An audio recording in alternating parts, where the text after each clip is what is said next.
Hello everyone, আবার একটা নতুন ব্লগে তোমাদের সকলকে স্বাগত। সবাই কেমন আছো? আশা করি খুব ভালো আছো। আমি তো ভীষণ ভালো আছি।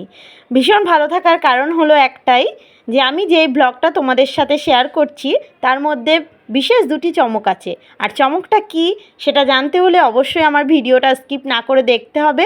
তো দেখতে থাকো।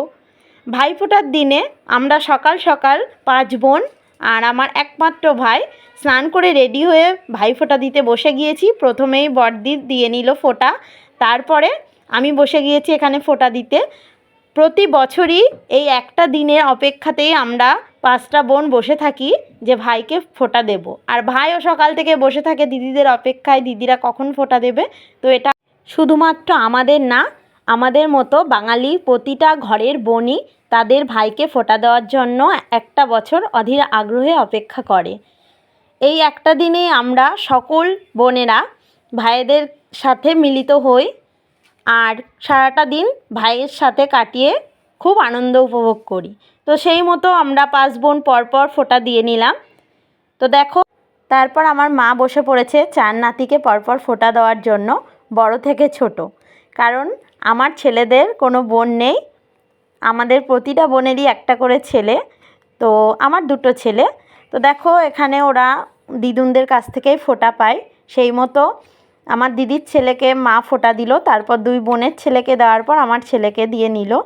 আর আমার ছেলের এইটা ফার্স্ট ফোঁটা, সেই জন্য ও খুবই আনন্দ করেছে। তারপর আমার মেজো এখনই বসে পড়েছে ফোঁটা দিতে। কাকিমণিও এক এক করে প্রতি নাতিকে ফোঁটা দিয়ে নিল। তো আমার ছেলে তো খুবই আনন্দিত, এই বছর ওর প্রথম ফোঁটা। অনেক দিন ধরে অপেক্ষা করে আছে যে ফোঁটা কবে আসবে। তো সেই দিনটাও খুবই মজা করলো। তো নেক্সট চমক হলো, সেই দিন ছিল আমার জন্মদিন। তাই মা 5 রকম রান্না করে নিয়ম অনুযায়ী আমাকে দুপুরবেলায় জন্মদিনটা দিয়ে নিল। আর শুধুমাত্র আমার না, আমার ছোটো কাকারও সেই দিনটাতে জন্মদিন ছিল।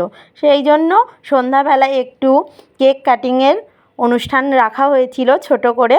তো দেখো এখানে কেক টেক আনা হয়েছে, তো মিষ্টি টিষ্টি সাজিয়ে দিয়েছে। তারপর আমরা একটু কেক কেটে নিলাম। এই ফার্স্ট টাইম আমার আর ছোটো কাকার জন্মদিনটা একসাথে সেলিব্রেট হলো। তো খুব মজা করলাম। তো তোমাদের দুটো টুকরো বের কর। হ্যাঁ, ওই জন্য বাস্ট করেছি। তো কেক কাটিংয়ের পর মা একটু নিজে হাতে পায়েস খাইয়ে দিল আমার আর ছোটো কাকাকে। তারপরে এক কাকিমা আমাদেরকে একে একে পায়েস খাইয়ে দিল।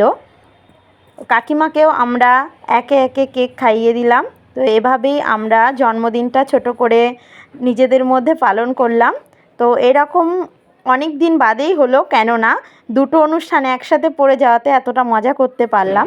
তারপর কেক কাটিং শেষে আমার ছেলে আর আমার দিদির ছেলে দুজন মিলে ছাদে চলে গেল ওদের মতো বাজি ফোটাতে।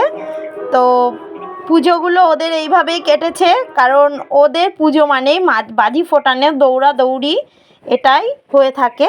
তো দেখো খুব মজা করছে ওরা বাজি ফাটানো, ওটা এদের মজা। আমরাও ছোটোতে অনেক বাজি ফুটিয়েছি, আমরাও এভাবেই মজা করেছি। তো ওদের সাথে একটু সামিল হয়ে নিলাম ওদের আনন্দে। আমরা এই ছোটো ছোটো মুহূর্তগুলোর জন্যই সারাটা বছর অপেক্ষা করতে রাজি। প্রতিটা বছর যেন এই দিনটা আমাদের জীবনে বারবার ফিরে আসে। তোমরা আশীর্বাদ করো, অনেক ভালোবাসা দিও। আর শেষে দেখো রাত্রে ডিনারে ছিল রাইস আর খাসির মাংস। তো এভাবেই আমি আমার ভ্লগটা শেষ করছি। সবাই ভালো থেকো।